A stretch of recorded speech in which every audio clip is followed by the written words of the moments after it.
Hey, what's up? Welcome to episode 6 of Yo That's Weird with me, Sonia Z, and my hilarious, wonderful guest, Andy Malafarina. What's up, Sonia? How you doing? I'm great. I'm perfect. I'm wonderful. It's Sunday. The Eagles are about to be probably 12-1. Most likely. Hopefully we don't jinx it, but Eh, it's looking good. I mean, it would be difficult, but nothing's impossible. Yeah, right. It's the 12th month of the year, so I like that. I like synchronicities. 12th month of the year, 12-1. No, I totally get on board with that. I whenever I start giving a shit about sports, I get crazy what's the fucking word? Not paranoid. Superstitious. Superstitious. Jesus fucking Christ. Sorry, I've been running around all day. I get superstitious. I wasn't like paying attention to any of the Philly shit, but then I got on board when they got on the World Series, like a true bandwagoner. And then I don't know why they were down, and I was like, I should go buy a hat. And then when they lost, I was like, that was me because I didn't buy the right hat. I'm a piece of shit. I also have those sports superstitions. Like if I watch the Phillies games, they lose. Mm. I can't be at a bar. If I look at the TV, they start losing immediately. Oh yeah. Um, Eagles, if I forget to watch, sometimes they lose. Oh, okay. So if you're not actively like paying attention, the Eagles Mm-hmm. will lose. I was a little worried because the only Eagles game I put money on, they lost. And then I just remembered I put money on this one, but they're looking pretty damn good. So I think that one's not real. That's your one mulligan for the year. Yeah, that's my one fucking goof up on that. Your one sports bet. 0-0 even out. Hmm. You bet a lot. Yeah, a decent amount. Nothing crazy. I don't know. I like to do it. I like to see the number in the account go up. And then the second I start sports betting is like, because I get like, I never grew up really being a dude who's like super into sports, but I watch people who like sports and I'm like, that looks fun.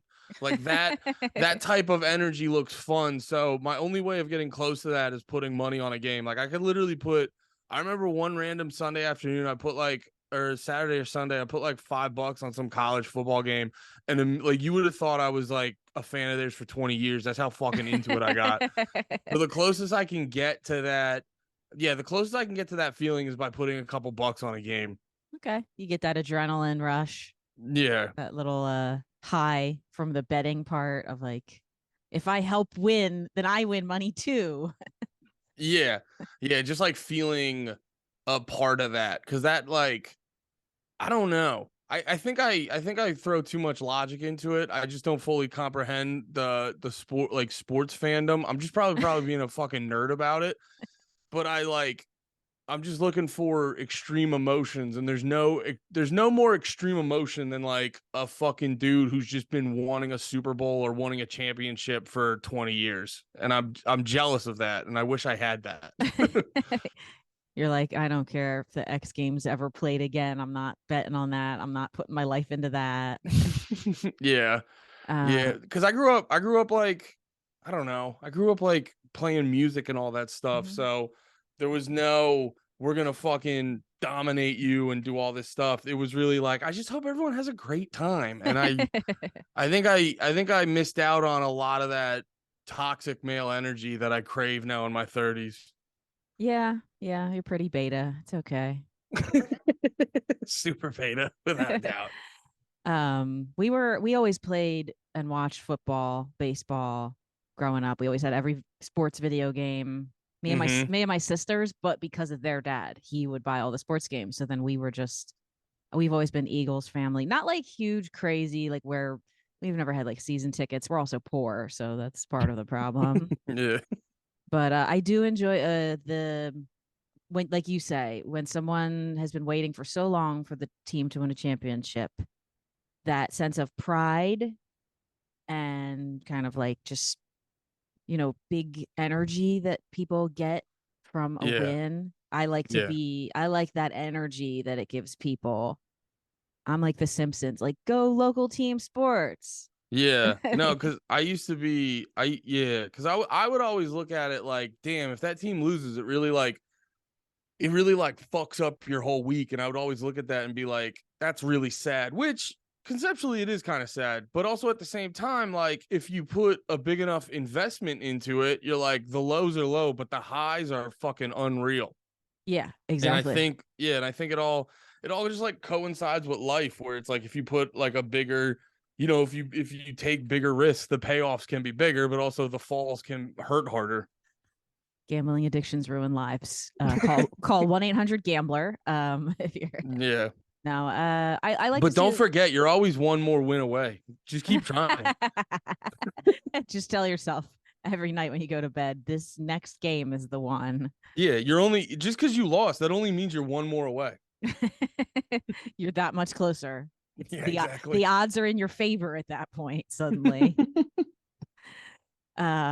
So you came to me with some stories about mostly anxieties, it seemed like, but kind of weird ones. Your Yeah. first that you sent was that you have to stare your cat in the face Oh before. yeah, yeah, yeah. I don't. Yeah, I don't know. I don't know why that is exactly. I think I'm like, um, I don't know what that is exactly. I know my wife would always be paranoid about losing the cat or some shit like that. She would always make like a comment if the cat got too close to the door. So I think I don't know exactly what I did, but I think I like manifested that. So every morning before I leave, I have to like find my cat and basically like look him in the eyes. And I'm just like, you're right there. And then sometimes if he's in like the door frame, if he's in the door frame, I'll do this like slow creep where it's like as the door's closing, just like, all right, have a good day, buddy. I'm out of here. I don't know what that is. It reminds it's a big reason too why I'm like bad at getting really high. Cause I definitely when I'm like really high, I definitely am the guy who will check locks constantly. I remember one of the times recently, I was just trying to watch some like new comedy special or something that came out, and I'd like watch 2 minutes. I'd be like, wait a minute. I'd go check the door. That wouldn't be locked. Or check the door if it's locked, check the fucking oven if it's on. I don't know. I have a lot of like, you know what it is? Cause the other one I texted you about was if there would just be some mornings where, like, say, if I open the door to go leave and I leave that door open for too long, like, say I open the door to go leave and then I'm like, oh, wait, and I fucking forgot this thing and I go off to the other side to go check that. And I'm like, then sometimes I'll do a lap around the apartment because I'm like, I'm going to feel like a fucking dickhead if I'm going to feel like a fucking dickhead if I just let some murderer come in and murk my wife while I was just like, oh, where did I put my hoodie? Because did you hear about the story where the dude went into work all day, and not to bring the mood down, but the dude went into work all day and he forgot that his like two babies were in the back seat. No. Yeah, he just forgot that his kids were in the back seat and they were chilling in the back seat all day, and they like unfortunately died. And that I remember reading that, and that like I don't know, that like fucked with me because that's like shit like that is my biggest fear, where you're like doing something just normal or having a great time, but because you like fucking miss something, there's something like catastrophic like that you missed, that you Just did and you didn't realize. Like I've had I've had times where I'm just like chilling, having a great day, and I'm like, oh, you're having too good of a day. You're about to get fucking chumped, dude. Like life is about to chump you because you're having too much of a good fucking time, and you're too oblivious to the fact that you fuck something up. That's yes. definitely a thing that like sits with me. So I'll always like over check things sometimes to like really make sure I didn't fuck something up. Sure. So I'm going to diagnose you right now with ADHD and OCD. Well, I definitely had ADHD. I don't know if I told you, but one of my a friend hooked me up with an Adderall during Skankfest, and they were like, if you're hungover, definitely take one of these. You'll feel fucking great.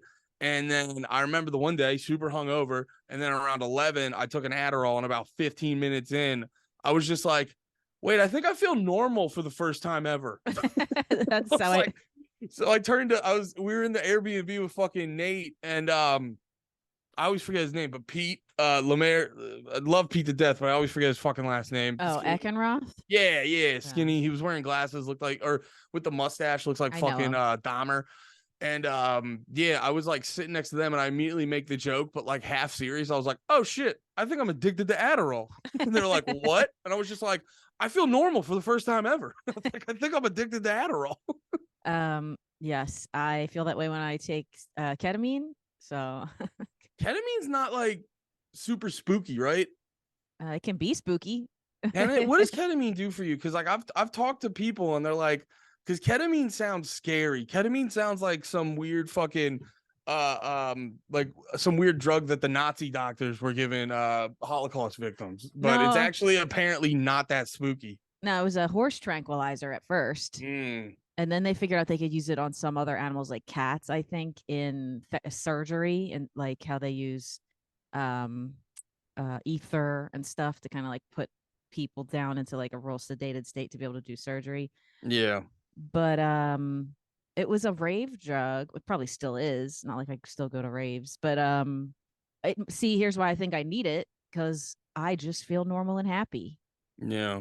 Like I took some recently for the first time in a long time. And if you do too much, you get in a K hole. That's the spooky part, which is where you're just, I've never been in one, but I've seen people in them. Kind of like a bad mushroom trip. Have you ever had a bad mushroom trip? No, I've only done mushrooms once and I only Okay. did like a gram or gram and a half. So it wasn't anything, excuse me, it wasn't anything crazy. So yeah, but I've heard people talk about like K holes where it's like this weird thing where you're like you kind of like just kind of like sitting in the background and watching things happen. You don't feel like you're actually in control. Yeah. Like, did you ever have surgery?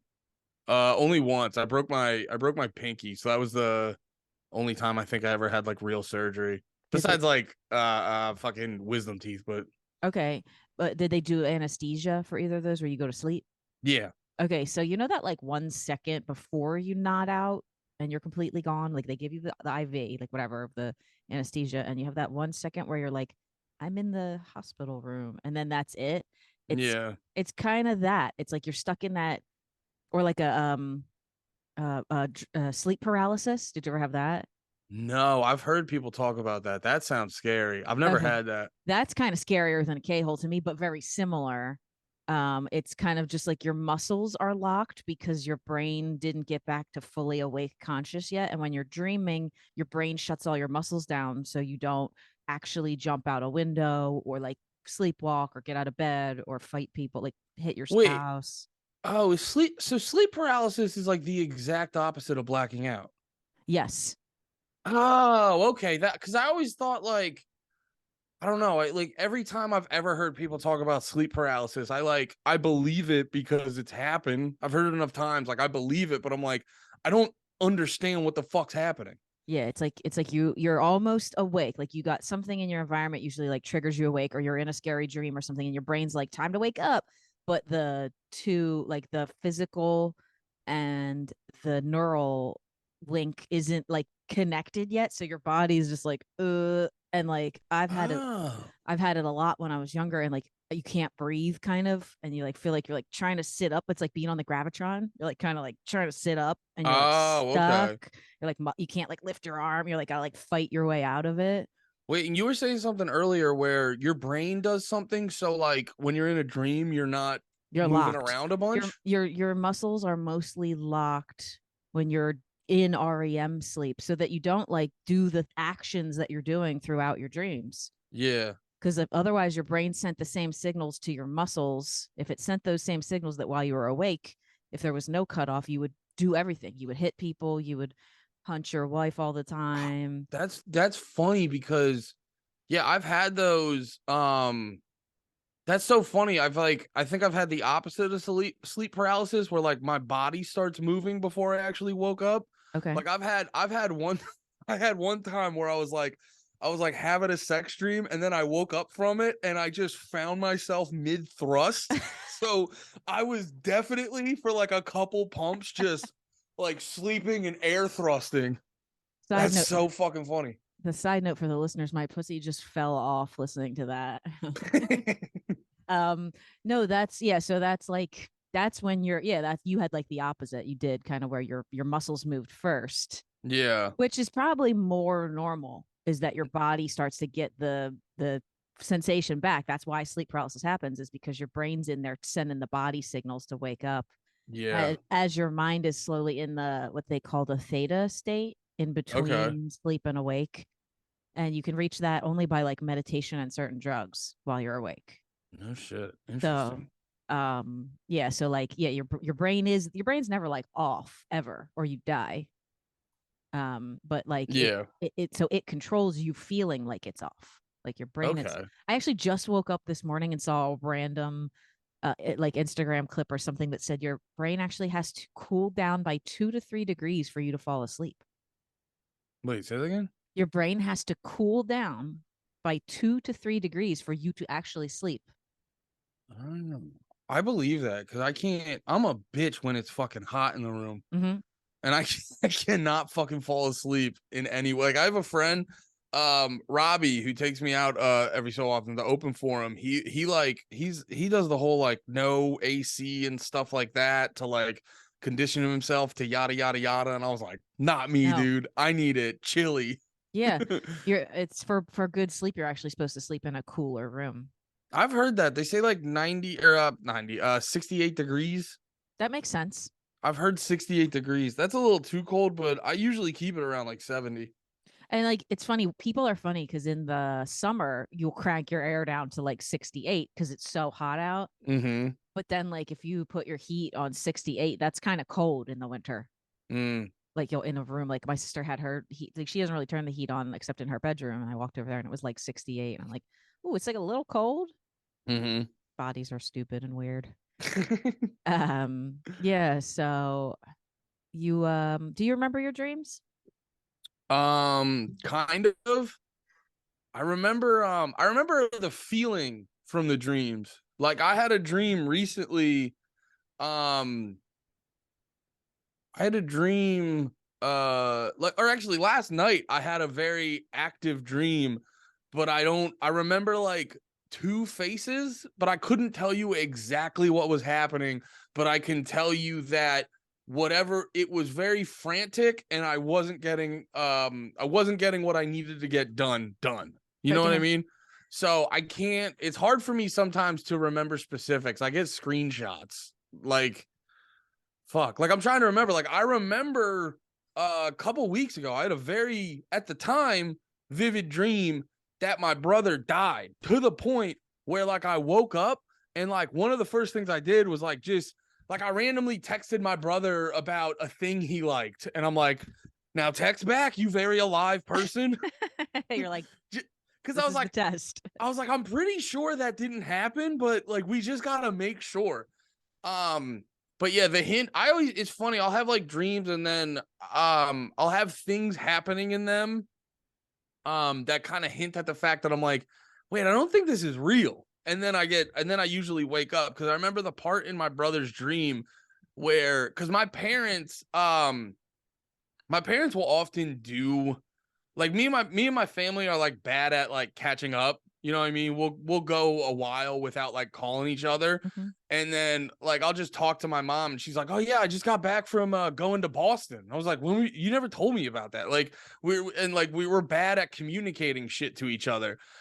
And I remember in the dream it was like I remember my parents were like, "Oh yeah, David, my brother Dave, he's like David passed away," and they're like, "When?" And they were like, "Oh, that was like 2 days ago," and I was like, "When Yeah. were you gonna tell me?" And then later in the dream, I'm like, "That's weird. That doesn't like we're bad at communicating, but they would have told me about that." And then reality starts to hit in, and I'm just like, they that doesn't make sense. I don't think Dave's alive. And then I like wake up, but then I still had to like text him to be like, just I gotta just double check that you're fucking still kicking out there, dude. Yeah. Dreams are illusory. They're tricky. I had a weird dream last night about a comedy show. I felt like maybe you and Lemaire were there. It was a big weird outdoor venue, and I was like, I kept going up like, oh, I'm up next, and then I wasn't, and then like somebody came out and was Mm. like, it's two then you, and I was like, okay, and then I watched two more comics go, and I'm like, oh, I guess I got bumped.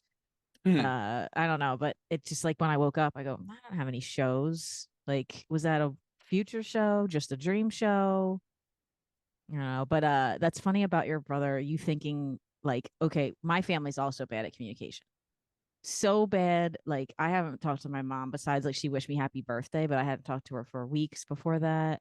Yeah.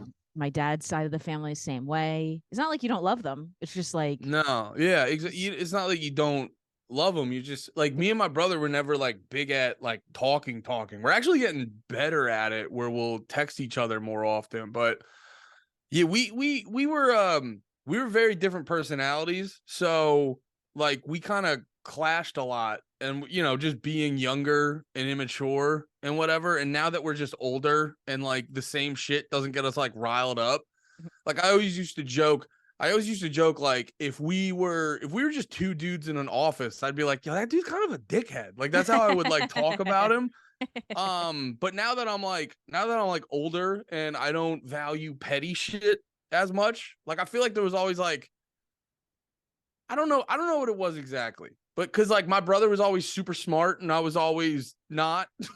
but so like but like personable. So there yeah, was like, I was always like, well, at least I'm fucking funny. at least That definitely is probably like a reason why I lean towards comedy and shit. But, so there was always, I don't know, it was always like some petty shit where I was just like, yeah, you're not actually that fucking smart. I'm fucking smarter than you. And it's like, you get older and I don't know, I'd like put petty shit aside and then we're able to like converse about other shit better. that was that if it comes down to saying conversing better, that was not a perfect sentence at the end. Yeah, Just fucking with also you. I don't even know if that was like a whole thought that I just It had. wasn't. It was pretty bad. That's okay. No, I'm just kidding. I'm just fucking with you. Sibling rivalry. Sibling rivalry is the term. Yeah. I think. My sisters and I have never had that. Because I only have half sisters and brother. I don't have any Okay. full. So I feel. Are you full sibling with your brother? Yeah, yeah. Okay, it's probably more evident, especially among boys. I feel like, but also just like real siblings, because I was just grateful to have any sisters and brothers. So like, but it's funny because you were talking about the thing in the office, and like if you work together, my sister and I would probably not get along if we were just strangers somewhere. Yeah. She always very like just like keeps to herself, where I'm always like, hey, what's up? What's going on over here with everyone? But also with dying in mind. She just told me a story yesterday. She carried we're so bad at communication. We lay in opposite rooms from each other and text. We don't get up and like walk over and talk to each other. We'll like lay in each of our respective bedrooms and text. So Is like that but like what kind of texting do you do? Cuz like sometimes like I'll be in my bedroom here playing video games and my wife will be watching Housewives yeah, and then you do the like random doom scrolling and then like my wife will send me a video or a link or whatever. Do you guys have full-blown conversations? we have full blown conversations. Like there will be a link sometimes, or like a random thing we see, or some random, oh, guess what this family member did, or whatever. But then like we'll literally, well, we have a sister group chat, and our other sister who lives in a different house will all just be probably in our own bedrooms, just like chatting each other about. But me and my sister that have lived together for years, we don't get up and like go over to talk to each other. Neither of us really, unless it's an emergency and I don't have my phone in my hand. But Yeah. so it's so bad that the other day she was like, "Did you hear me come in the house last night?" And I was like, "Yeah, I think I did. I thought I heard you like run up the steps because I heard like someone panting running up the steps." And Mhm. I'm like, "Oh, maybe she just came in from the gym or I don't know, whatever." She goes, "Yeah, I carried a treadmill up the steps, like a little walking pad that I bought myself to use. Like they have these little mini treadmills now that's like they're just like a little like Yeah, rabbit like under wheel. the desk, right? Yeah, under the desk. Yeah. So Yeah, my she's like, wife my wife uses that shit. okay, yeah, because she's starting to work remote here like next tomorrow. So she was like, all right, I'm gonna Oh, get one of okay. these. And she's like, yeah, I thought I was gonna die because I got it all the way to the top step and it fell backwards on her. And she was Oh just no. laying outside of my door, literally 15 feet away, with the treadmill laying on her, like just breathing heavy. And I'm like, why didn't you yell my name? That's how bad we are at communication. And she was like, "This is it. I'm gonna fall down the steps, and this thing's gonna fall on top of me." She's like, I just laying there. Yeah, I feel like I've done that too, where you're like, I'll risk death. I don't want to be a bother. I don't want to bother anybody. That's what it is. Because and I was like laying here with like a headache and stuff. I was like, I don't know how much help I would have been, but you should have just been like, "Son, are you in there?" Like, You could but well, even with the headache, you definitely could have pushed it or something. exactly. I would have tried to at least like help her. I don't Yeah. know. I would have just got out of my bed and been like, "Oh my god, okay, hold on, like let me try Yeah. something." But so to just imagine she's just laying there with the thing on top of her. We're so bad at communicating. We're just like, "Well, I might just die right now. That's okay." Yeah. Yeah, I think with me and my brother, it's like I think there's this is what I learned the older I've gotten is I've worked more on trying to understand people better, like get less out of like your own shit and sort of understand where people are coming from.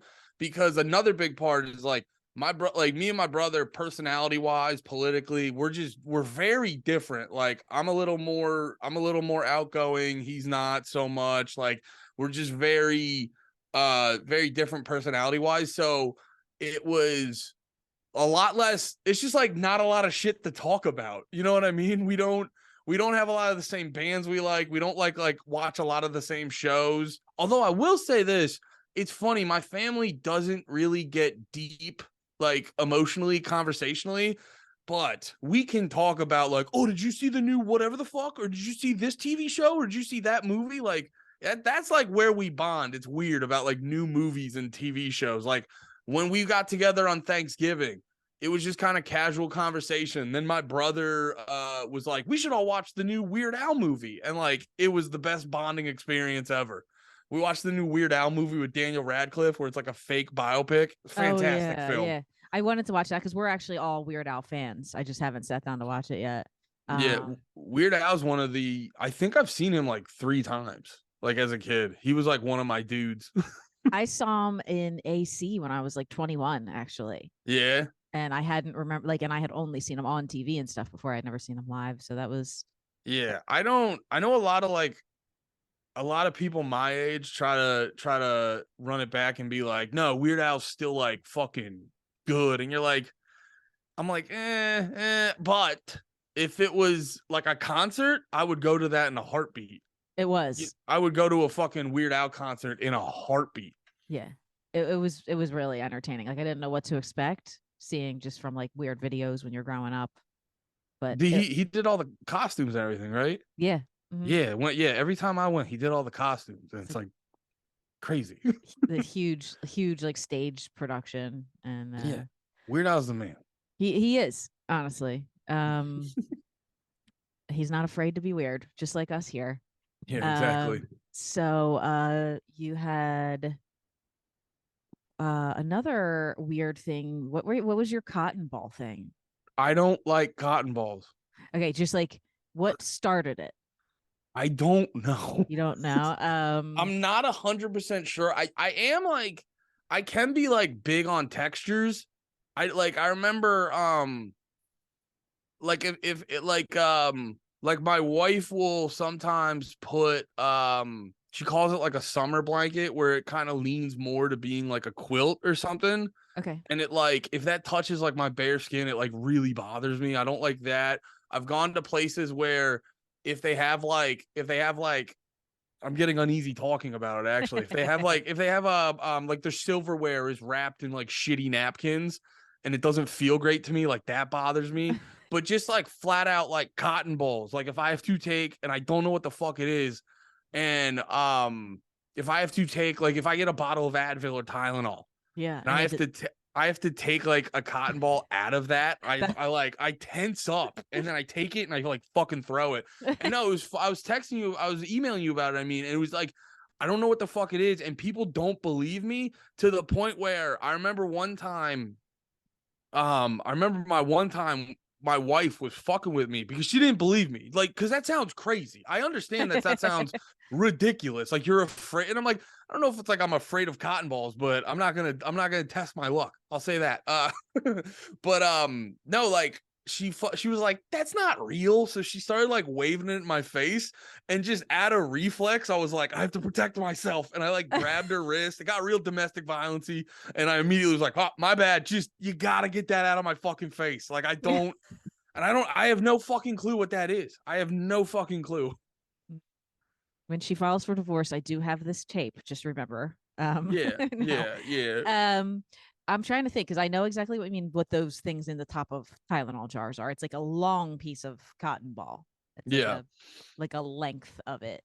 Um, So you don't have a pinpointed like weird traumatic memory of someone doing something like putting a cotton ball in your mouth or like touching you with one or like a doctor visit where they had to use a cotton ball on you. I I'm don't trying to know. trying to I dig. am I do get like obsessed with I do get obsessed with like textures and stuff because I remember when I was a little kid, my mom always had like long curly hair. And Sure. when I was a kid, she would hold me and I Yeah. would constantly like grab and play with her hair.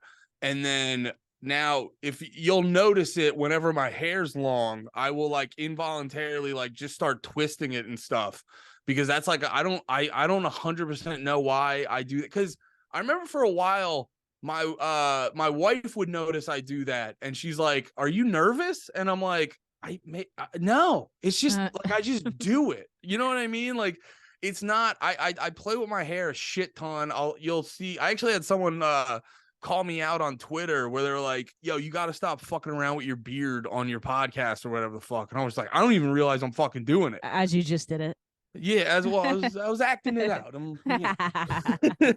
But no, because like when my hair gets long, it looks, It's I got puffy. good I got a good head of hair. I get a lot of attention from middle-aged women. It's they like it a lot.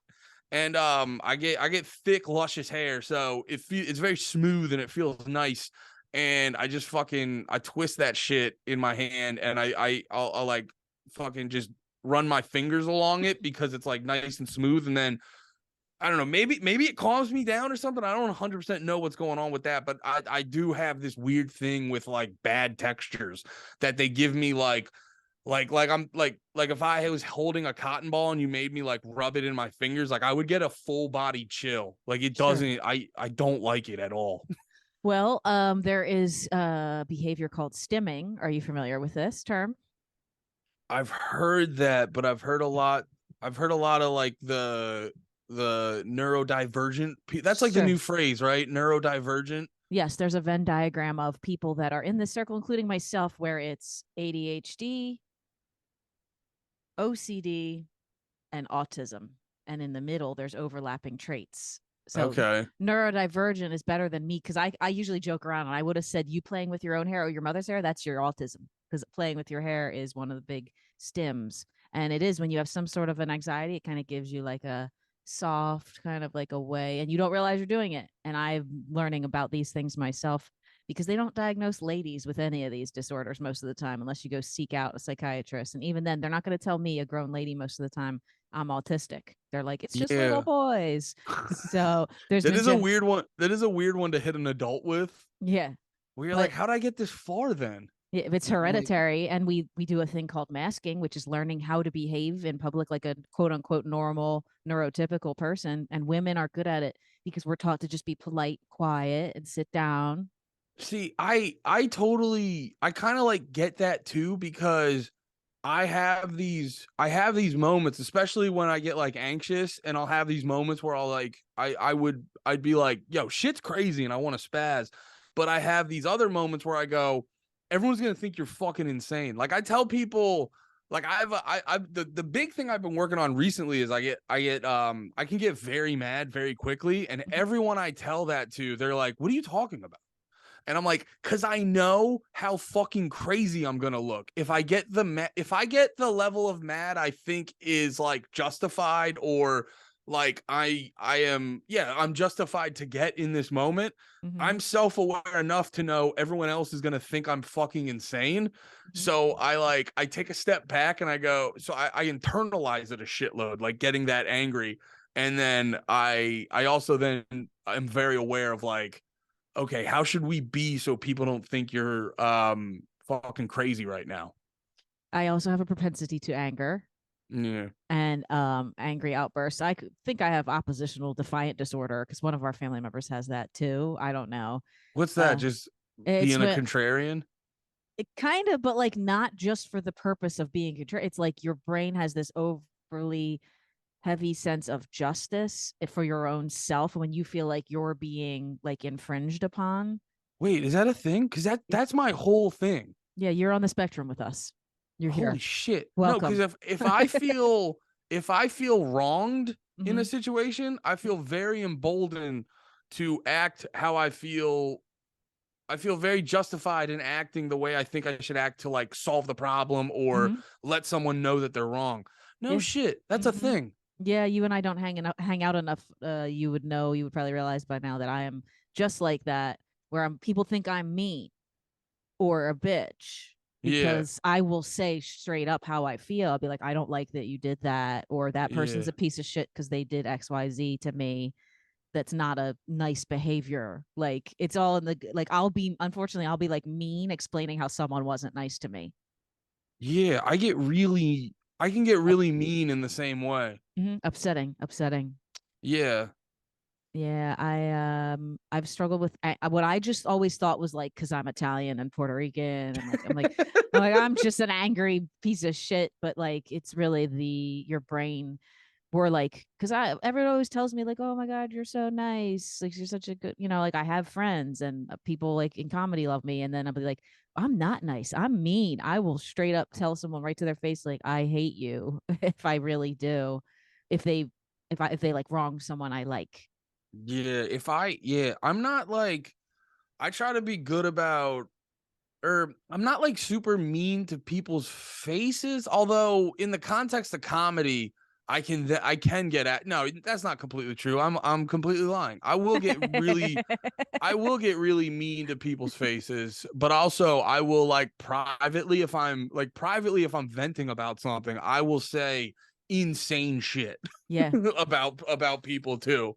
Yeah. Or And then like, it's like, but then the second it's funny too, because the reason I like to I'm trying to get better about controlling my anger is because if I will say the insane shit, but then when I say it and I calm down, I'm like, ah, man, I didn't mean all that. I'm sorry if I hurt your feelings. Like then I become a fucking sweetheart. But like yeah. when I get mad, it's to quote Kanye, it's DEFCON 3, but not on the chosen people. All right. Look, that's a good spot to take a break. We can pick up with Kanye in a minute. We're gonna end here, and we will see you all back after the break here. Okay, we are back from the break. We had a spirited discussion about the Jews. uh, Yeah, Sonia really turned me around. A-okay by me, boys. you know, just get that swastika tattoo removed, and you'll be good. Yeah, yeah. I realized I goofed up. We're just kidding, folks. We love everyone here. I don't know. Kanye, unfortunately for Kanye and many other people, they don't give mental health assessments to you before you become a celebrity. No. And Genius is one click away from insanity at all times. Yeah. So Yeah. nobody's telling this man, hey, you need to go get whatever kind of drug class that they give to people. Like I have a schizophrenic aunt, and took 25 years for her to get the right kind of medicine, and she's just a regular lady. Mm. Yeah, Kanye's an interesting situation because he's like the most paid, well, not the most paid attention to per se, because like when He he Kanye when Kanye doesn't, what were you saying? he makes himself paid attention to. Yeah, that's what I was kind of gonna get at, because it's like when he doesn't want to have people pay attention, it's really easy for him to just drift off into the background and like fuck off and all this stuff. But when he wants to be paid attention to, he can make himself the most paid attention to guy in the world. And then on top of that, he's arguably one of the most, one of the most narcissistic guys. Like he may quite literally think the world revolves around him. So that's what I was saying is like, I think what happened is he had some people in his life who happened to be Jewish who screwed him over. And now he's like, it must be all of them He had conspiring. You're like, I don't think it is, dude. one poor guy that just works at the bank that he doesn't even know, and he rolled in one day and tried to be like, let me withdraw $10 billion right now or whatever. Yeah, but that's definitely a scary thing you notice with some of these celebrities where they get too famous before they're probably ready to handle it per se. I mean, Kanye's been maneuvering it pretty good for a while actually, because his whole career seems like it's been like testing how much people still want to fuck with him. And I think this time he's probably gone a little too far in seeing if people will still want to fuck with him. Cause yeah, I was like, it's weird. I'm not like a Kanye fan per se, but I like the spectacle of Kanye. And then I remember recently, like last week, I was still holding out, like maybe he's just doing some performance art or something like that. And then like he was talking to like Gavin McGinnis of all people, and Gavin's like, even Gavin McGinnis is saying um, like you know, when I meet a black person, he's like, it's kind of like a clean slate. And he's talking about statistics and all this stuff, but he's like, but then when you meet that person, it's kind of a clean slate and you judge them off themselves and yada, yada, yada. And then then he references that to Kanye with Jewish people. And Kanye's just like, yeah, not me. No. It's like, all right, dude, well, you kind of made it clear as fucking day how you feel. So I'm kind of over giving a shit about Kanye after that. I'm like, dude he went a little bit crazy. I mean, it's like it's almost like you said though, it's natural because like College Dropout was a great album when it came out, and his first few albums, first like three ish, are really good. He was talented making these beats that like were different. He had all this help, but like he also was like doing nothing before that. So when you go from nothing, he raps about Mm-hmm. having nothing Mm-hmm. to being one of the biggest stars in the world. Or like look at Britney Spears, she looks insane. Like when you look at like, do you ever see any like clips of her? They're on my algorithm.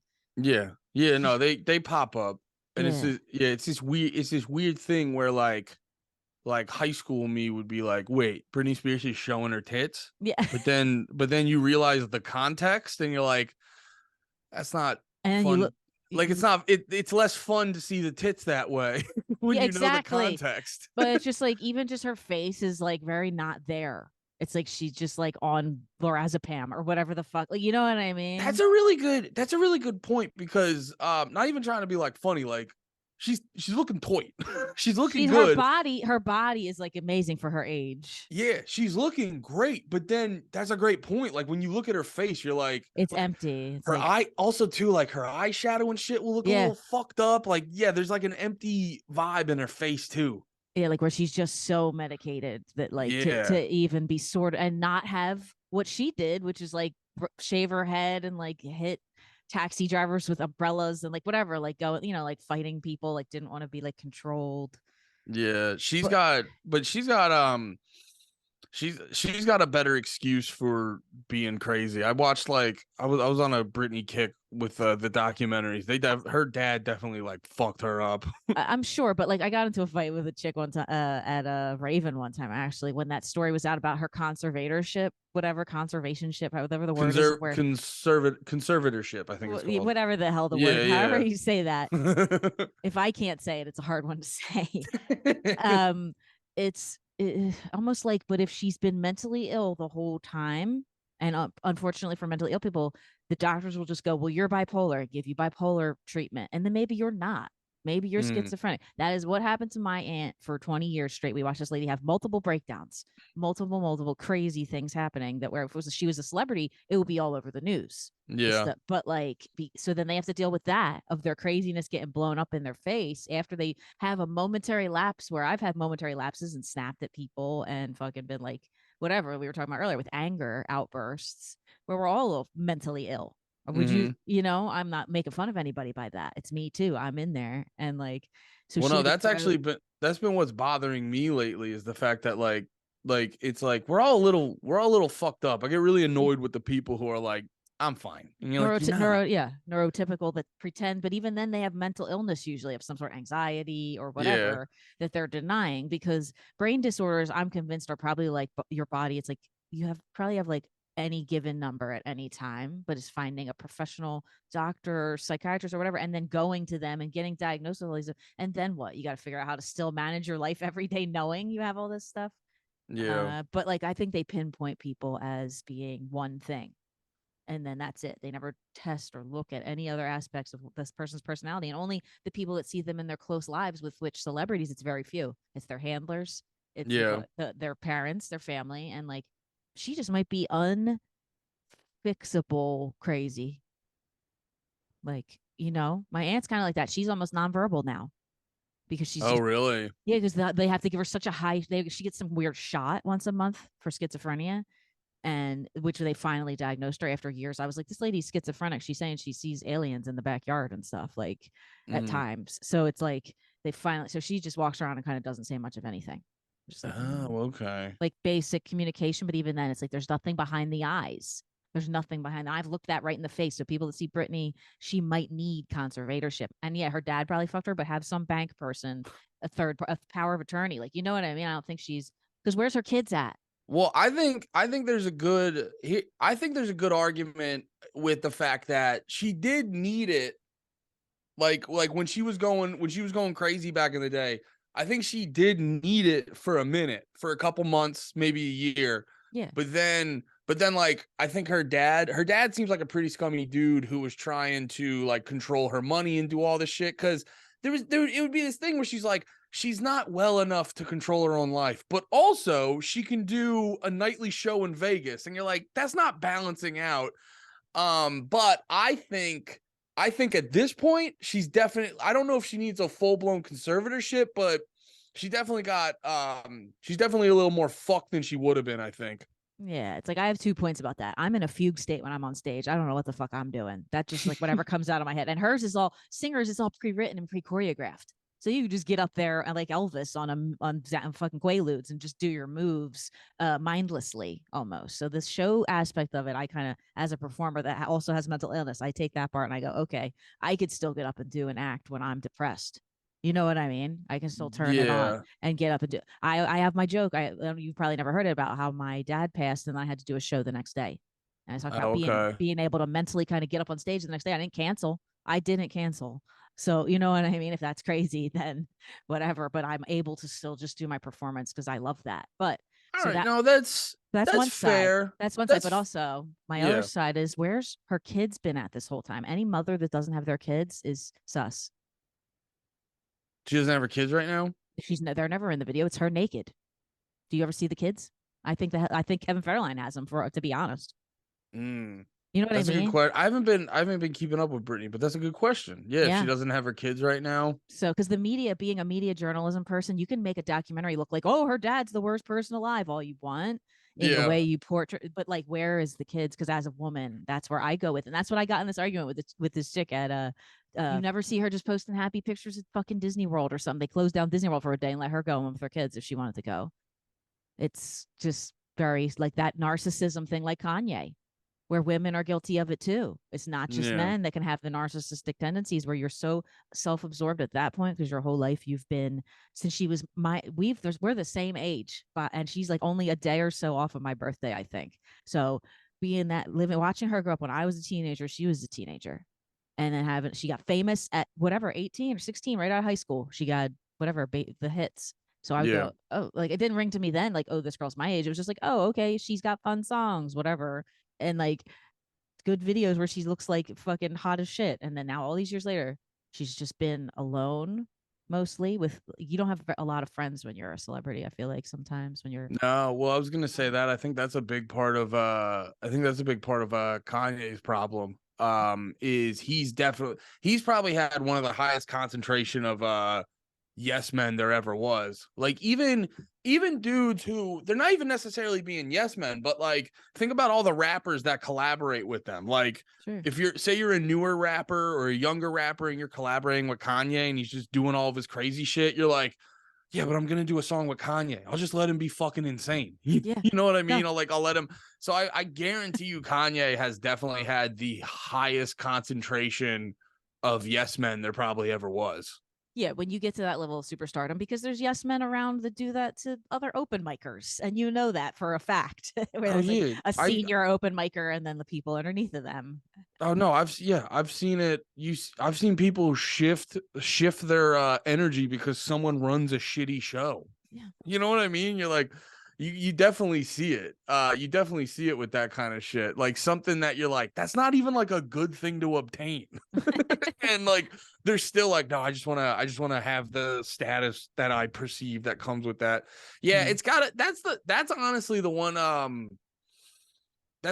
one fascinating thing with celebrities where it's just like it's got to be weird. It's got to be like kind of lonely to Yeah. a degree because you're like think about like maybe not so much now because he's not in the limelight like he used to be because I actually he was having Justin Bieber, he had something up with it, like half his face wasn't working, so he's just been kind of like Oh, yeah, he's been kind of in the background for like the past year or whatever. But like at the height of Justin Bieber, it's like when he's going through a problem, who's he gonna talk to? You know what I mean? Like your security guard. yeah, most people he talks to, you're like, yeah, Justin, it probably sucks having all that money and blah, blah. But it's like you still, even if you're rich, you know, banging all the hottest chicks, you still sad during the day at times. You know what I mean? So it's like, it's actually got to feel fucking lonely as shit because you're like, who the fuck do I talk to about and who's going to relate to me? He's like, you Relate. look at it and you go, yeah, there's probably like fucking he could probably talk to the One Direction guys when they were big, or fucking whoever the current K-pop guy is. But then there's a language barrier, so they'll have to have an interpreter. But you know what I mean? There's like there's probably like 6 other people Justin Bieber can talk to when he's sad. You know what I Yeah. mean? I understand as a human person, like having reach be like, who do you pick up the phone and text when you're genuinely going through it that doesn't have like their own problems that they're dealing with, and like where you feel like you're not burdening them, and then you can also relate and be open and honest. So like, yeah, we all struggle with that, but then once you're that far out, you can't just tweet it.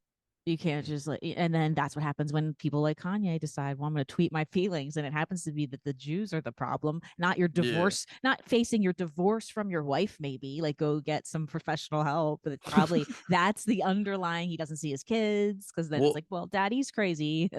that's a big part of it too that people also I think are not seeing because the stuff he's saying about the Jews is just so like in the forefront and just the more Yeah, outrageous shit. But like I remember watching some of his interviews to kind of like because Kanye's like impressively incoherent in his interviews. Actually, I will say this: go listen to his yeah, Lex Friedman.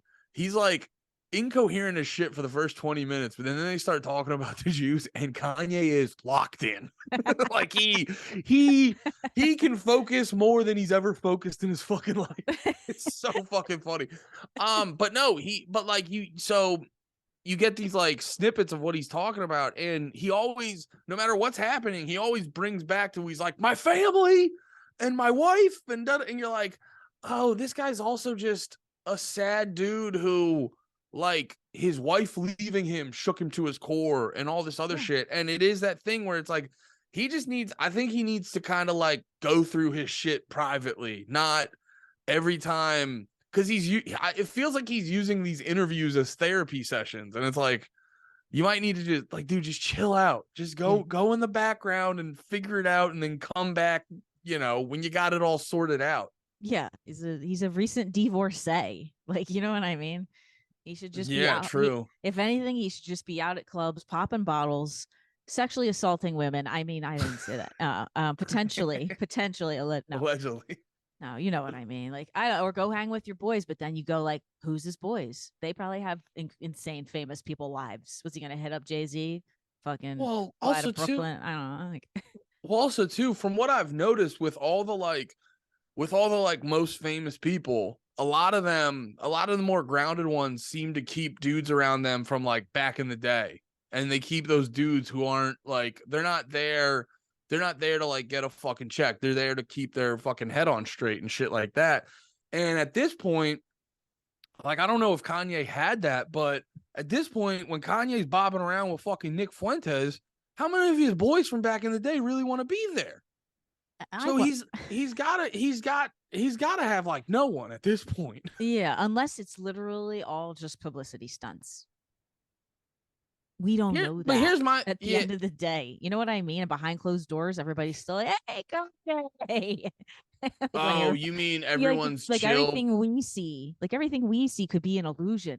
That's where I always go something like he's definitely like I'm not sympathizing with him. Like you shouldn't hate the Jews, none of that. But like he's either crazy, bone to the wall, fucking crazy, and needs professional help, which I sympathize with. Okay, no matter what you say, if you needed Yeah, help at the time, I can forgive it to a degree. And then yeah, like if otherwise is it's all like how there's fake celebrity marriages and the weird things that we don't understand because we are not celebrities. Yeah, but my whole thing with that, I hear what you're saying, and I've definitely thought that, but then I go, but then what's the upside of anything he's doing? Whatever he does next, And whatever he does next, people will pay attention to and go listen. Even if he puts out a song, they're gonna go that motherfucker and just listen for spite and clicks. And that's all it is at the end of the day. I get real conspiracy here. I don't know if you know that about me, but it's almost I'm very, I very didn't know that, but now I like you substantially more. right. Because I like to I here's my thing is I like to make my own up. Let's see if they get Oh, okay. You like to traction. do original conspiracies. Because yeah, I like pay attention to things like that where I believe it could be real because of things I've seen in real life versus and we have famous friends, mid-level famous friends, Yeah. you know it's gets to where there are people that like you said, the people that stuck with them since the beginning because you're to keep their head on straight and you're their real friend. You didn't Mm-hmm. meet them after they had some level of success. Yeah. Those people that you've known, they stay where they are, and they don't force you to do things you don't like. And if you disagreed with them, they would genuinely take your opinion unless they're a narcissist, malignant narcissist, because those people don't listen to anyone's opinion but their own. When no one can get a word in edgewise through to someone, that's a malignant narcissist. Hmm. No other definition because there's all different narcissisms and narcissistic personality disorder and general narcissism. It's like all these different variations. But the people that cannot take anyone else's, hey, I think this might be a good idea if you did this, and they say it gently to them, and they're like, "Fuck you, no." Yeah. That's not a good. That's when that's like almost the incurable kind. Not Mm. not to bring down the mood. We're gonna bring up your personal traumas again. I had an article here for you. I had an article The here for mood. you. Yeah, let me make sure I have the articles pulled up No, about. I hear what you're saying. That definitely is a interesting theory because Kanye, I wouldn't put past Kanye to be like, I can bounce back from this. Yeah. It's exactly that's like my main point is he's such a narcissist. Okay, did you know that there was a fad diet, Andy, that girls were eating cotton balls? Oh Did you my know God. that? Okay, No. is your Why would stomach you do that? is your stomach in knots yet? As you Not knots, but I okay. did get my body has the creepy crawlies. Okay, so it surfaced online in 2013. What Okay. was the logic? That like if it's there like it feels full without eating food. But can you So digest cotton no, balls? unfortunately, they're extremely dangerous. Dude, this reminds me of do you remember when they were like college kids are fucking boofing vodka Oh and like, yeah. oh, wait a minute, they're In getting alcohol poisoning real easy. And in you're like, 30 "Yeah, dude, seconds. Yeah, it you takes like didn't you didn't take any time to think about that?" no, they didn't. It takes like 2 minutes to die from like one of those alcohol soaked tampons up your ass or whatever. Yeah. Yo. So it was like besides like girls with anorexia that didn't want to eat but didn't wanted to like look and feel full, I guess they would soak the things in juice, uh, the cotton balls to like I don't know, I guess get some nutrients was the Okay. logic behind that. Um, oh, my volume's down. Wait, so she was really like She put it putting in it her in soda. She's eating it. like she's eating it? Yeah, that's some shit only like the really dumb or children. Like the Tide Pods. Tide Any like Pods. the Tide Pod challenge, like you only really saw like young people do that because they don't. I've noticed this because I work with some younger people and they don't have this like perception of the future at all. They don't have this Sure. like they don't have this real like long-term perception of like bad results the same way that older people do. I think it's just because they haven't racked up as many fuck ups. Oh yeah. Yeah, but that dude, that's crazy. Eating cotton balls? Yeah. I mean, I feel like I've always been like I more mature mentally a little bit than all my friend groups. I've always been the oldest friend, first of all. So like that age for me, I don't know. That was never a thing of where like well, I mean, I don't have an eating disorder, that one. I have the one where I can't stop eating sometimes. So it's like I feel you. that's the opposite. But no, like eating disorders are terrible and horrible, but for like someone to go, yeah, let's soak cotton balls in orange juice and swallow them to like instead of eating. I think I think that correlates heavily too with like there is an upset like the more I'm getting sorry, I'm having a lot of thoughts at once. Like there's an obsession with like that one fucking thing. I'm gonna do that one thing and then everything's better. And the other thought I was correlating this to is like the more I've been hitting the gym and like actively trying to eat better and stuff, you start to realize you're like, no, it's not like a boom this thing and then bam, everything's way better. It's like a process to actively like just do as all the things you do better. Does that make sense? Yes, it does. That's actually one of the most like adult things I've ever heard one of you male comedians say in recent years. Hell yeah. It's all, yeah, it's, you can't just like, or it's like the idea where people go, okay, I want to lose weight, I'm going to work out. They work out one day and then they overeat that day because they're like, well, I worked out, and then they just Yeah. slowly taper off and never work out again. Yeah. Or it's like an ongoing Well, process. that's what I've been realizing about like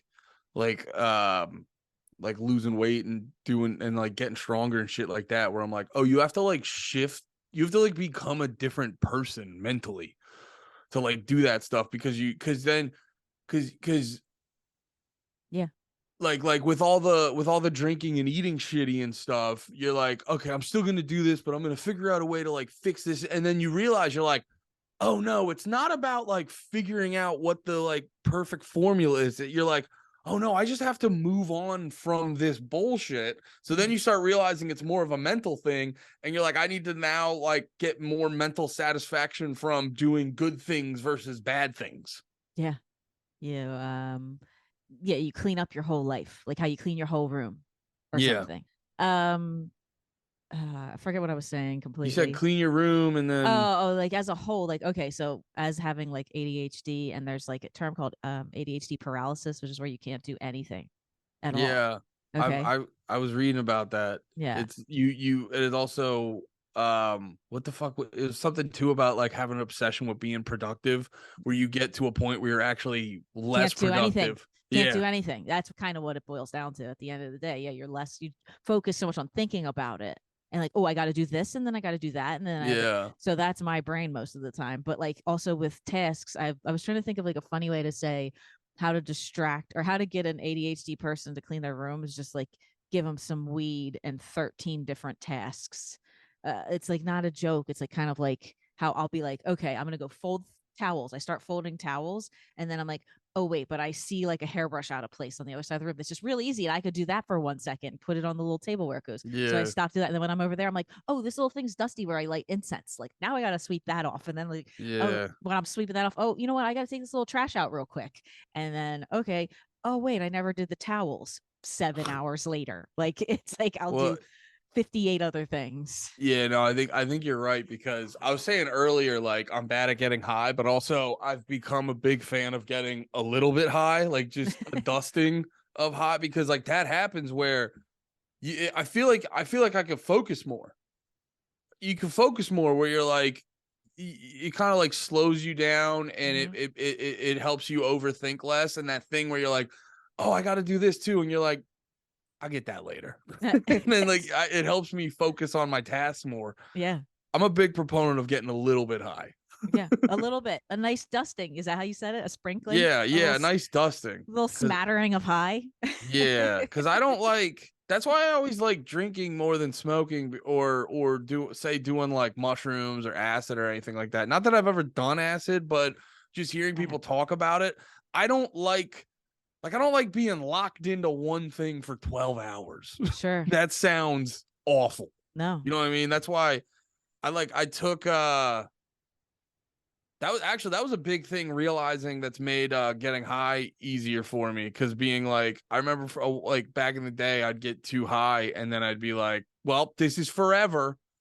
Like that's how I would feel in the moment and I would just spaz the fuck out. And like I remember I accidentally I did some amateur shit and I did like the typical like, oh, these edibles aren't doing anything, and then 3 hours later you took too many and you're like, they're doing everything. I had that recently, but I was able, my anchor the whole time was like, this is gonna go away, we don't know when, but it's going away, dude, don't worry. It's gonna go away. I feel like everyone had that where you can relate to like this is never gonna end when you first start smoking different weed and the first time you get some like really potent stuff.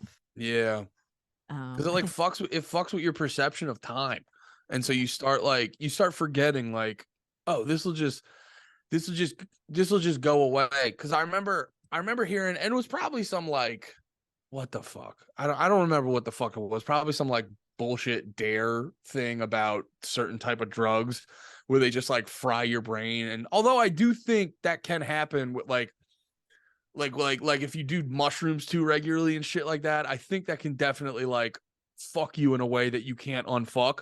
And that's acid more because mushrooms was just food poisoning to be technical. okay. Yeah, so that's why I can't do it because of my kidney transplant because you're just giving yourself food poisoning after effects. Oh really? Like so if you do mushrooms it'll like really fuck you up. Yeah, I'm not supposed to eat a bad sandwich or sushi that's mishandled. Oh, okay. Undercooked eggs, like that little thing that's on the bottom of menus. It's like undercooked eggs. Do you ever see that thing that's like on the bottom of a page? Yeah, Or when, yeah. They always have like a little asterisk to be oh, like, eat at yeah, your own risk. yeah. So that's me. I'm the one eating at my own risk. Oh, okay. Yeah, so I can't fuck with mushrooms. Now acid is the one that actually eats little pinholes in your brain, like makes your brain bleed, and that's why you trip, is your brain's actually bleeding a little bit. Seriously? Mm-hmm. That's crazy. Yeah, it's like making little holes in there, like boring away little holes at it, like Swiss cheese, sort of. MDMA and stuff too. I think I just watched the thing last night where they were like, that's the holes when it comes to ecstasy. Didn't they make up the holes in the brain on that? No, my friend had it. My one friend was like her boyfriend was a club DJ back, and then she went and got like a scan of her brain, and they were like, "You have the brain of an 80-year-old man right now." Did he Um, did too much ecstasy? yeah, like a ton, like a lot, like every night for months and Oh, months and months. okay. Like, you know what I mean? Yeah. Like, it's like you were saying, like if you do it all the time, Yeah, okay, yeah, because I think with most of that shit, and like even weed's not gonna like fucking put holes in your brain or whatever, but it you'll just it disrupts your memory cells. I did my senior project on oh medical marijuana. really? Yeah, it disrupts your short-term memory cells. It just kind of like bounces them around. That's why you forget things. But those kind of like aren't as important as the long-term memory, which it does not affect. Oh, okay. Yeah, because I know I'm actually kind of interested in learning more about like what weed does to you because I think now that it's become legal, people are able to like test it more and shit, and they're Mhm. starting to realize they're like, it's not as much medicine as we thought. Well, it's more so that it will treat your anxiety and stuff and like treat your pain. And it actually helps. Yeah, It helps with autism. It helps with seizures, which is a big one. It helps cancer patients eat, obviously, because it gives you an yeah, appetite. So it does help, but you're still risking smoking something, which is why the medical I found out recently is you're not supposed to light it on fire. You're not supposed to burn it. You're supposed to put it in one of those electronic vape things like Nate has one. He was saying. yeah. All right. And that so you're supposed to use it like that or in the vape oils or the concentrates and stuff. So But they that's don't. way better for you. It's not way better for you. They're going to figure out in 50 years when we're all old. We're all the test subjects. That's another conspiracy theory. Just, you know what I mean? They don't know. There's not long term enough testing. It's not their fault. They don't know, but they don't Yeah, know. And they're just like, hey, here, use these vapes or whatever because it's better. Like you'll still get emphysema from smoking weed, just like you will from cigarettes if you smoke every day your whole life. You know, from the time you're a teenager until you're whatever age, you're gonna get some kind of emphysema or lung disease or something. You just know, from the sheer yeah, just from the sheer fact of like lighting something and you're inhaling it, right? you're burning plant matter, which is more tar than, Yeah, and they're not. It's not as dry as like even cigarettes. I read recently that weed is worse than cigarettes, and it makes sense because cigarettes are very dried out. Cigarettes are bad because they put the additives in them. yeah. So it's like the chemicals that you're smoking in there with it. But weed is natural and pure, so there's no additives necessarily besides pesticides, which we're not thinking about as weed smokers. Not like I don't smoke all the time, you know what I mean? Mm-hmm. But I'm acknowledging the risks where I cut down more than I definitely used to. I'm I don't like, know. I do the same thing just with fast food. Like I know yeah, all the risks, but I still fucking chow down exactly. all because you're like, well, no, I'm sorry. This is my coping mechanism. Yeah. So you guys need to figure it out Pick for me. one. Pick one for me to die from because that's what's happening. No, yeah, it's not like, I'm not trying to like, make anybody stop smoking weed. Smoke them if you got them. 420. It's just passed. It's literally 425. Oh shit. Um but Well, fucking everything has a fucking cost benefit to it. Like literally everything. So and you know what? You'll see those stories sometimes of the person. There's like a lady at my old office who like got diagnosed with like a little bit of cholesterol, which as you get older, cholesterol is not bad. You're supposed to have cholesterol to cushion your organs and stuff. So she was like freaking out, like I'm gonna die, I'm gonna get heart disease. And so she started like super like gets up at 5 a.m. and runs, and like Yeah. she went so crazy as to where when she told me she would go out to restaurants, she would take her little own like oil and like lemon juice dressing with her to Oh use, yeah. and like was just only eating like tofu and roasted root vegetables and the most like boring looking stuff she would bring for lunches. It seemed like hell. It seemed like hell. And she like managed to get her like number down a little bit. Like, oh, after a year of doing this, I got my number. And I'm like, in my head, I went, that's not worth it to me Yeah. to go that insane. Cause then those are the people you see runner dies of whatever. Like someone just the healthiest person can still drop dead. Yeah. You No, can't I you can't yeah. control the universe's outcome for you. Yeah, it's all no, that's a good point. That's a good point. And it's like I said before, it's all just like you got to figure out the cost benefit analysis and you got to like figure out what you want and what you can put up with. Like I'm big into food. I know like we joke about it. I was joking about it before, like eating all the fast food and stuff, but at the same time I like to eat like good shit. So, All right, wait. Tell me, we're about to bring it up. We're gonna get to this part. oh What's yeah. what's something you would order that I would call weird, or something you would get, or a dipping sauce, or something? What's your strange snack? Strange snack. Well, I think trying to think like what I do that's actually strange. I know when I was Yeah, now I weird, haven't what? weird, something weird. Well, I know when I was a kid, I haven't done this as an adult, but when I was a kid, I would put ketchup on tuna fish and I thought that ruled. That's fucking disgusting. Yeah, no, I thought that I thought that ruled. Ew.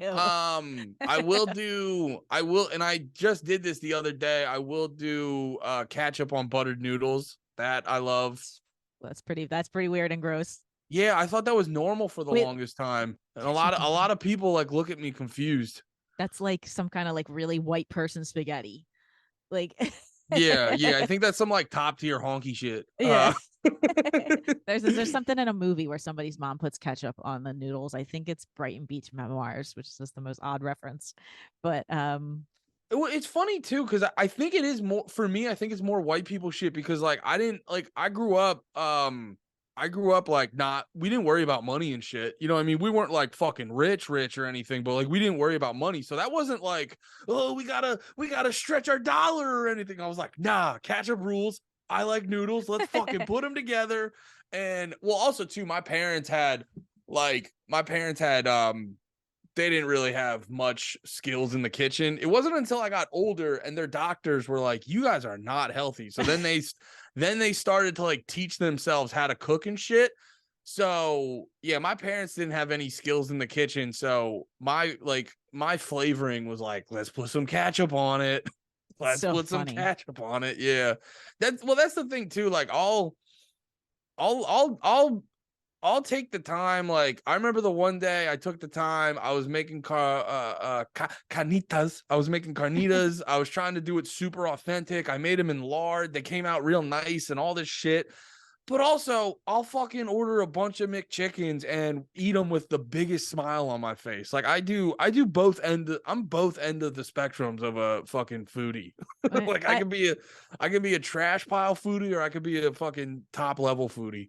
I agree with you, except like I've never really tried too much like what people would say like above fine dining. Like you know what I mean? Like I've had fine dining, but like there's like that other tier where they make the stuff that's on like like little like small plates and stuff. And but like Yeah, I haven't hit there. Like we've definitely done some like top tier shit. I remember me and the wife went out for brunch one time and like, you know, it wasn't because we bought a bunch of mimosas, but we left with like it was like a $200 bill. You know what I mean? Like we've definitely spent some money eating some food, but I've never done that where you're like, "Oh, this plate's $40 and here's a fucking like barely a mouthful." I've never one done that kind of shit. that's what I mean. Yeah.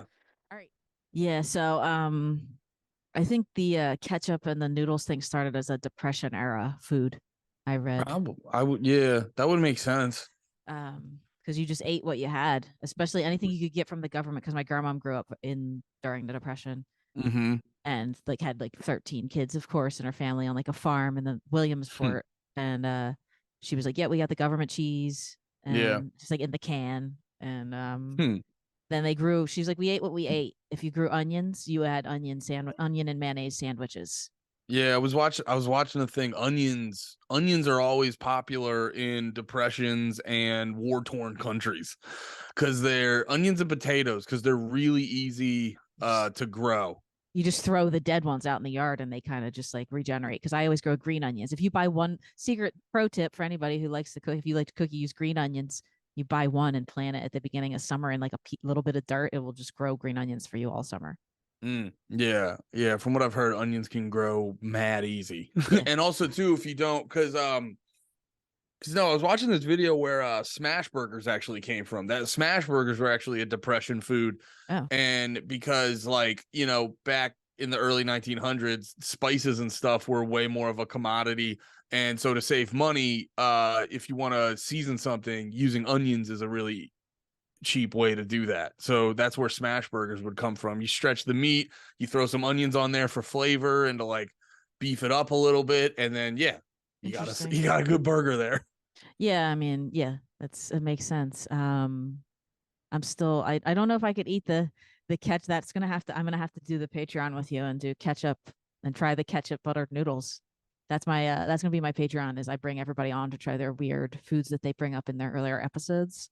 Yeah, I don't know what it is. It hits for me, and I thought that was normal for the longest time. And anyone I've ever brought it up to is they're like, "What the fuck are you saying?" And I'm like, "Is that weird?" I think I think it was just like we were joking before. I grew up in a very very white household, Yeah. like in a comic like the jokes. What do they say? Like spicy water or whatever.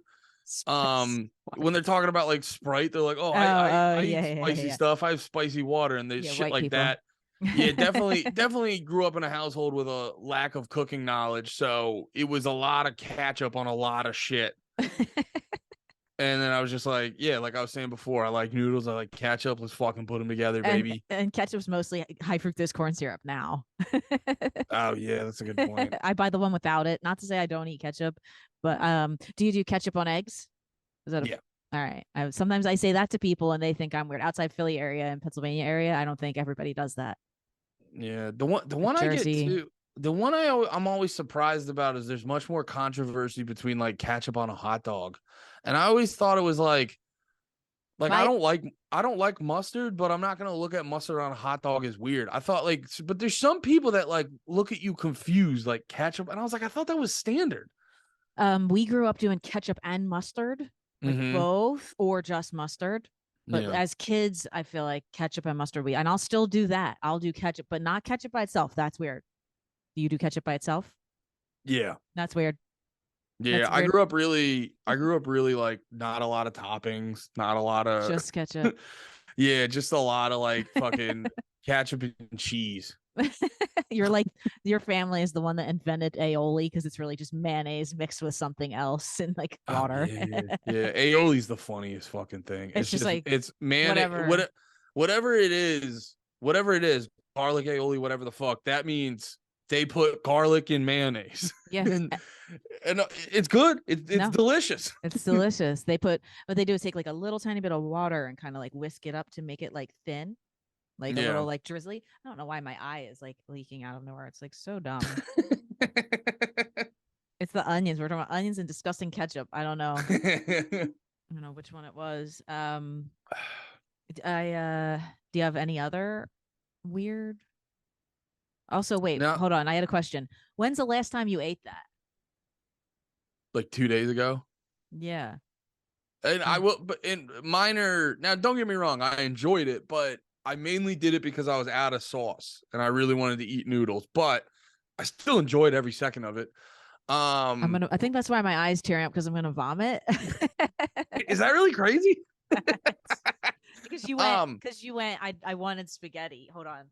I gotta stop for 1 second. what's wrong with? I'm real big in spaghetti right now. Wait, you're really? Oh, her eye like really fucking up. I'm really big on spaghetti right now. It's like a big part of my life at this current moment. It's making me very happy to eat spaghetti. Damn, Sonia got KO'd, but whatever's going on with her eye. Is this my podcast now? All right, welcome. Welcome to Yo, That's Fucking Weird, Dude, with AndyMalafarina. Sonia, yo, if Sonia comes back with an eye patch, that's gonna trip me the fuck out. She definitely just I fucking disgusted her into becoming a pirate. I thought you were gonna come back with an eye patch. I was joking about getting an eye patch the other day because I fucking had a sty on my eye for the first time in a long time because I fell asleep with makeup for the first time in years, literal years. And of course, I got like a fucking bump on my eyelid. So like, I had to do like, I was like, should I get an eye patch if I have to get this thing lanced off of here? But Yeah, also, I'm having some kind of parasympathetic nervous reaction to you talking about disgusting ketchup noodles. I'm Like, realizing I'm realizing as we're talking, I don't know if I have like I guess that one's super fucking weird, but I don't have many others because I realized we're very like everything we ate came out of a fucking like was frozen and in a box. Like it oh was a yeah, lot of frozen food. we had a bunch of TV dinners around because my mom worked nights. Yeah. So we ate a good amount of those, but also my mom went to the Culinary Institute of America for baking, to be fair, but she knew how to cook anything. And I was taken care of a lot by my grandma when my mom worked when I was Yeah. younger. So my grandmom's just a good old school cook from the Yeah. Depression where you had to cook, you had to, all the girls had to know how to cook, like, you know what I mean? They all, so I am actually, always ate food, but that's funny because when you were saying like how the doctors went to your parents, like, yeah, you're extremely unhealthy. It's like, yeah, you can't just eat TV dinners all the time Yeah. just because they're Yeah, there. there was in my household there was no real like thought overly about like eating healthy or just worrying about what you just ate food, you know what I mean? And my parents, I think they defaulted, it was a mixture of multiple things of like just not really knowing. Now, don't get me wrong, my mom I mean it could not be good and I just thought it ruled back in the day, but my mom did homemade meatballs. That was kind of like the only thing they would do, like homemade meatballs or like a meatloaf or something like that, but Sure. that's not hard to crush. I mean, you can fuck up meatballs and make them too dry or meatloaf. So props to her for getting those staples of American Yeah, fare because correct. she would hand roll them and then like cook them in the sauce and stuff. So That's they would usually come out pretty good. yeah. But yeah, no, it was just like not having a real extensive knowledge of food. And then both my parents worked and they got home at like fucking 6 every day, and then I'm home from school at like 4. So they're just like, all right, let's just make something for these fucking kids right away. And there's a lot of incentive, not knowing a lot about food and then just wanting to give your kids some shit right away. There was a lot of incentive to just lean towards the frozen meals and shit like that. So we did a lot of that for a long time. So I remember like, yeah, I think being so into food, a big part of it is just not having it when I was younger, not having very extensive like a very extensive flavor palette, and then you start eating good food and you're older and you're like, where the fuck was this shit? This shit is the best. Yeah, like I know what you mean. Like we had a lot of like tuna helper or whatever, hamburger helper and stuff when we were just because of being Oh, my mom was like an extreme couponer before that was the thing. So we were just yeah. poor. So we were just poor. So it was just like whatever she could get 10 boxes for $1, 50 cents a piece, whatever the hell it was. Okay, we're Yeah. having tuna helper and hamburger helper this week or next week, whatever. And like, Yeah. but then sometimes we would have like normal cooked steak or something with vegetables, like whatever. It all depended what we could get, but I We think had I mad hamburger helper. You just hamburger helper. remembered that. Yeah. One of my other Lots of ham. one of my other working conspiracy theories is that the foods with the additives, like those kind of things, like processed box foods that have a lot of preservatives and stuff, that gives us all the autism worse than it was before. Like it's hereditary, but that just like contributes to I mean, I wouldn't be it. surprised. Like, did you hear the lady on I don't know if you heard the lady on Rogan where she's like microplastics are making like dudes' taint smaller or something? And I then yeah, I did hear some, not I didn't see that one, but I saw something about microplastics in one of my articles I have pinned, I think, for these episodes. It was like yeah. definitely like affecting the fertility or whatever for men. Well, have you checked out anything about like seed oils? And like I I just learned how they do like seed oils, and then you start to realize like the process for a lot of these things, and I don't know, like I think the verdict's still out on it. I'm no fucking expert, but you just with any of this shit, you see the process of it and you're like, oh yeah, I could see something seeping in and give me a little bit of autism. You know what? I'm not. It's not. It's not Exactly. crazy. It's not Yeah. crazy that would happen. Yeah, I've never looked into the process of seed oils, but then I'll see every once in a while you'll see that it's like you're not supposed to, like then they're suddenly bad for you. Like Yeah, think the thing. I think the thing right now is seed oils are bad. But that's yeah, just kind. I don't and I don't know know why. I don't know anything why. why. I didn't look into it. I didn't look into it enough. I have to look into it for one of these now. I guess it's Well, like because every year there's a new thing where you're yeah, like, oh, this thing you've been consuming your consuming. entire life, it's actually the worst thing in the world for you. There's like a new thing, and the thing I think coming up, like people are kind of talking about it, but I think the thing coming up is seed oils. That's the big one right now.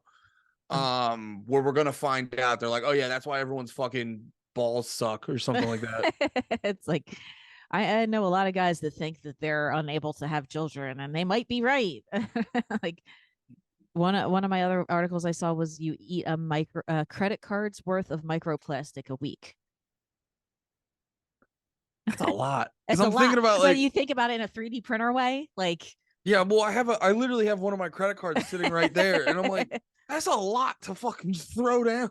just like in your digestive tract, like going through there and like poking around and doing stuff. Yeah, man. It's Like God fucking damn it. no wonder we all have weird like cysts and who knows whatever else inside of you growing. It's like your body capsulates it, tries to like have it off out of the way because it's not supposed to be there. It can't recognize it. I will say this though, the silver lining of all this is like I like to take personal responsibility for my fuck ups and all this other shit, and like it's like you're fat because of you and da da. But then you start to like sit back and you go, all right, maybe not everything's my fault. maybe I can maybe I can give myself a little bit of a break, because when you find out, what'd you just say, a fucking credit card's worth of Credit card, microplastics? credit Yeah, when you card. find that out, you're like, you know what? Life's way more of an uphill battle than I realized. It's not all you goofing up. There's a lot of walls getting in the way that you got to fucking climb. Yeah. And it's like, it's just only going to get worse. And like, I've always had kidney disease. I got diagnosed at 19. I knew I would need a transplant. So Okay. I've been drinking bottled water for 20 years and they only came out with BPA free however long ago. I probably eat a fucking wallet's worth of credit cards a week or something compared to the average person. I don't know. Like, you know what I mean? Just from the water alone. And then, although I've always been a weird anti microwave person. Do you use the microwave? Uh, Not a lot, because Okay. I try to like, well, actually, just from an enjoyment standpoint, generally speaking, the microwave makes things like kind of softer and watery. Yeah. And just I try to make shit in a pan as much as humanly possible. Yeah. But sometimes you're just fucking lazy or you don't have the time. But yeah, no, I don't do the microwave a shitload. Okay. It's not a no reason other than I for the longest time, probably the same length of time since I found out. When I found out I had kidney disease, I was like, okay, I need to eliminate toxins. And I read this book about weird environmental toxins and things like MSG that your body can't recognize. And it like just does causes weird things just because your body it causes like immune disruptors. And Yeah. soy is like a huge one, estrogen disruptor, and like all kinds of weird, like the things your body naturally notices that you're supposed to eat. Because think about you're supposed to just eat soybeans if you're going to eat them, like edamame. You're not supposed to grind them up and turn them into some weird paste and that turns into a fake meat substitute. Um, Oh, yeah. but I it's should. gross. And it makes me feel sick when I eat it, so I don't eat a lot of tofu. But I feel you. That stuff. I am definitely skeptical of the fucking some of that like plant-based stuff where they're here just here's the thing people don't think about, and you probably never thought about either. It tastes good, it tastes all right, some of it, but it's still that's a new processed food. yeah. I read the ingredients on everything because I have to make sure there's not stuff in there that I can't have. Like, because those some of those use pomegranate juice to color them, like some of the Beyond products to make them red. And I can't Yeah. have pomegranate's one of the few interactions with our transplant medicines. I can't have pomegranate and grapefruit. So, Oh, so I interesting. stand there and I read labels anyway for sodium content and other shit because I've always been health conscious only because I have a disease, not because I'm worried about being like overweight. That was Yeah. never a thing in our family. It was more like, oh, I have to look at salt. But like, um, yeah, just reading like those soy, whatever, like expeller pressed pea protein and like weird, like that's like the first ingredient in a lot of those. And you're like, oh, okay, it's just like McDonald's, but vegan. Yeah. Like the fact that they have the one at BK, that proves to you it's just a processed fast food. And like young Well, vegans are like, oh, I can be vegan, but it's like that's not good for you. yeah, I remember the one red flag because I was really curious about what the deal was with the Impossible Burger, or I think it was either Impossible or Beyond, Yeah. and they were showing the whole process, and then I'm like, damn, there's really a lot of steps to this thing that the normal one is literally just like kill the cow and grind it up. Yeah. And then they get to one point where they go, and this was like a fluff piece from the news, like for the company. It was like a fluff piece. And the dude goes, is this healthier than a regular burger? And they go, it's better for the earth. And I was like, oh wait, They can't say it. you can't even say it's healthier.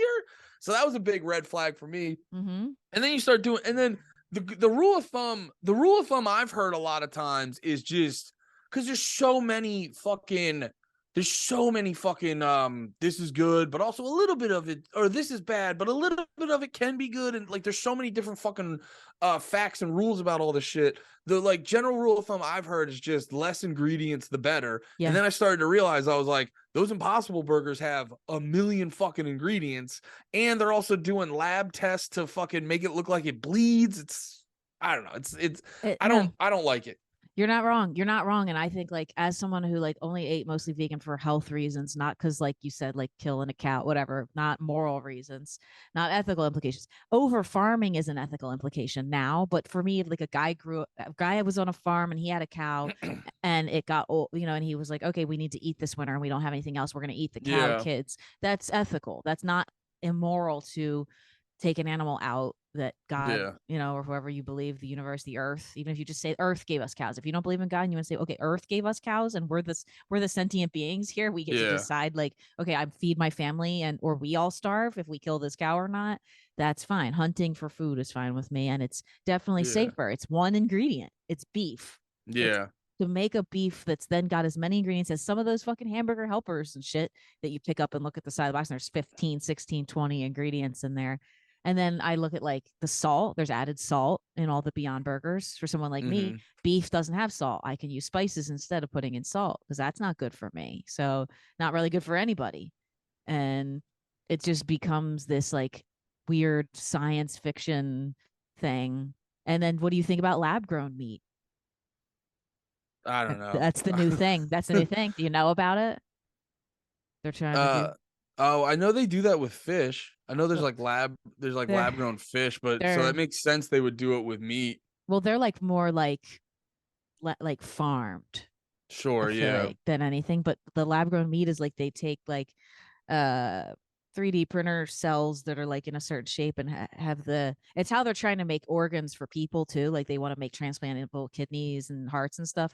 But like the cells have to be able to stretch and do the things they normally do inside of bodies, outside of bodies, and like join together. And like they're trying to like make right now beef, like a lab grown beef, Mm, where they take the cells from the animal and have it replicate on like a form of sorts and grow okay, and like that's reproduce. interesting. I know in like a controlled environment of some sort, some kind of hyperbaric chamber or who knows what. I don't Yeah, know. I don't know. It's hard to tell, like, because with any of that shit, it could go really good or it could go really wrong. Like with like with oh, like MIT, you always see them every year. Their robots get to do fucking cooler and cooler shit, and you could look at that, and like I saw some video of this like robot running around and jumping over stuff, and you're like, oh yeah, some soldier who got his legs blown off in battle, now he could have actual like working legs, and you're like, or the police could get those, and we could have robots